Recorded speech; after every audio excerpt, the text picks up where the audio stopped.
I trusted this creature and went into the light, even though I didn't trust people or tunnel end beings. I grew happier and wanted to cross. Factor's chef-prepared and dietitian-approved home delivery meals are ready for busy days. They provide over 35 keto, calorie-smart, vegan, and vegetable options weekly to fit your lifestyle. Heat and devour Factor's 2-minute restaurant-quality cuisine. Breakfast, lunch, smoothies, and more are available. Unlike takeaway, Factor serves healthy, cheap meals. Select 6 to 18 meals a week and schedule deliveries to fit your schedule. Time-saving Factor dinners are 100% hassle-free. Use OtherSide50 at factormeals.com for 50% off. Factormeals.com's OtherSide50 code saves 50% on quick, delicious dinners. How are you today? Ray Catton has had an NDE and can witness to its truth. Sorry, but my childhood wasn't great. Trauma, turmoil, instability, conflict, and other factors kept me alone. My alone time felt like meditation. I stared at a wall alone at 5, 6, and 7 without realizing it.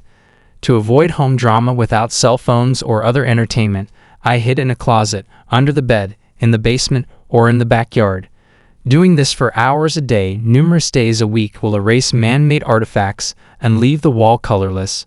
The energy that holds particles together is seen instead of wood. Energy awareness changes your perspective. I wasn't terrified or disturbed as a kid. Prejudices are absent at that age, but growing up in a chaotic environment and throughout my teens and 20s, I brought disorder everywhere because of the way I created or sought chaos as a teen and 20-something. Lived without dread of death. I didn't care if I survived or died, therefore I risked my life many times. I was nearly dead once. This was interestingly not entered. Home burned down while I lived with my parents. My second-floor bedroom was above the kitchen. A stove utilized rising natural gas. I inhaled it in my room for hours. I didn't notice. I think my mother turned on the stove for breakfast downstairs that morning. An enormous ball of fire exploded when she began the cooker, igniting the wall. I saw smoke, but my father extinguished it quickly. Not smoke or flames, but gas I absorbed all night hurt me. I had trouble getting up after hearing fire trucks and police cars. I had little body sensation, making this tough. I felt like my legs were 1,000 pounds and couldn't move. I couldn't shout or stand. Since I wasn't sure if they knew, I thought someone would notice me if I slid off the bed. I pulled till I fell off the bed. Frontal landing. It was strange that I hit the ground face first, but felt no pain. I felt nothing when I hit it. I was out of my body. Many near-death experiencers say you exit before suffering. From the corner, I saw my motionless body next to the bed. My excited self was illuminated over the corner. The brightness was everything you heard and more. It was joyous, kind, and compassionate. Light and my energy combined. Experience this and you won't want to leave. I entered a long light tunnel, and the ecstasy increased. At the end of the tunnel, a being says, "Ready? It's okay to come into the light," and I believed it. I distrusted most humans, let alone a tunnel end guy, yet I trusted him and entered the light. I grew happier and wanted to cross. I wanted to try. My dad barged in. Kicking in the door, he grabbed me, cried and yelled for paramedics. I didn't like him, yet I sensed something new from him. I guess I always wanted that. To return, I begged the being at the end of the light. I said, I can't leave him like that, seemingly negotiating. For some reason, I was let back. Left that room. When I woke up on the living room floor, paramedics were working hard. They cried, "Bring up the truck, the ambulance," with prep tools. I stood up and said, "Guys, I feel great. In fact, I feel fantastic. Euphoria lasts. I felt good. Thought I didn't need medical attention. Trust me, son. You're not fine," they said, sending me to the hospital. I questioned, "Well, didn't you hear the voice? Didn't you see the light? I mean, didn't you guys see that stuff?" They looked at me like I'm crazy, and I thought I'd end up in a different hospital where I couldn't check out. That was private. When I told anyone, they called me insane. No internet or PCs back then. I couldn't instantly check if others had our experience. Since it was word of mouth, I hid it since everyone would think I was crazy. My background and parents' Christian upbringing, which is fine, made me rebel against everything, including religion. I'm atheist. I remained atheist after the NDE due of my interpretation. I explain, well, my analytical mind takes over and says you fell in front of a window on what was likely a sunny day, so the white light was the sun. You inhaled enough petrol fumes that you were hallucinating, and that's the being in the light, and whatever else. I boxed it and put it in my thoughts to avoid it. However, my father and I never got along. Pain is like a bomb when you return to your body. All your aches and pains return, including a 10-year-old sports injury. You feel everything tenfold. I add, why in God's name did I make this choice? I should have gone into the light. Even as an atheist, I know death isn't scary. A young person from a troubled family had no purpose. Not an issue. I worked for some bad guys with issues. A lot happened in nightclubs and bars. One day, I was behind the bar getting a bottle and heard po-po, which meant they were shooting each other. I tried to escape. The entity continues, side door, side door. I respond, I can't get out the side door because the shooter's going to see me. I'm not going to make it. I have nothing to lose. Just one sided door. Rushing to the sided door. After past that door, I walked down a long corridor. Parking lot side entrance was next via a 40-foot corridor. I won. I parked my car outside that door. Ironically, I never parked there. Usually I parked on the other side of the building, but not that night. My book has numerous stories of this saving my life and helping me. This monster has saved me in vehicle accidents throughout my life. Over time, I have learned you can manifest good and negative. Due to harassment and other concerns, I stopped going to work. This job was unattractive. I asked a friend, well, where did you get all this money from? He said, oh, I had a car accident, and I sued, and I got all this money. I thought, well, what if I have a car accident, and I can sue somebody, and I can get a lot of money? I don't have to go to this stupid job anymore. I thought about this every day, how to succeed. How is this possible? How can I avoid such serious injury? I thought about it. Rained on my way to work.